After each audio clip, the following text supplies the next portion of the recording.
Hi పిల్లలు, అందరూ ఎలా ఉన్నారు? ఇప్పుడు ఒక మంచి కథతో మీ ముందుకు వచ్చాను. మరి కొడుతూ వినండి.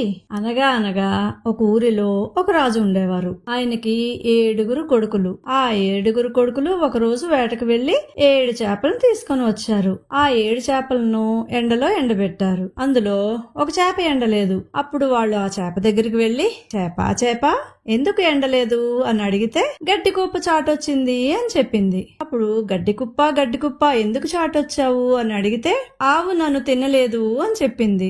ఆవు ఎందుకు తినలేదు అంటే పోలిగాడు నన్ను విప్పలేదు అని చెప్పింది. పోలిగాడా ఎందుకు విప్పలేదు అంటే అవ్వ అంబలి పెట్టలేదు అన్నాడు. అవ్వ ఎందుకు అంబలి పెట్టలేదు అంటే నా చిట్టి బంగారు తల్లి ఏడుస్తోంది అని చెప్పింది. చిట్టి తల్లి ఎందుకు ఏడుస్తున్నావు అంటే చీమ కుట్టింది అని చెప్పింది. చీమ ఎందుకు కుట్టావు అంటే నా పుట్టలో వేలు పెడితే నేను కుట్టనా అంది. పిల్లలు, ఇప్పుడు చెప్పిన కథ విన్నారు కదా, మరి దీని నుండి మీరేమి తెలుసుకున్నారు?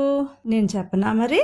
చిన్నపిల్ల పుట్టలో వేలు పెట్టడం వల్ల అందరి పనులు ఆగిపోయాయి. అవ్వ అంబలి చేయలేదు, పోలిగాడు ఆవుని విప్పలేదు, ఆవు గడ్డిని మెయ్యలేదు, దీనివల్ల చేప ఎండలేదు కదా మరి.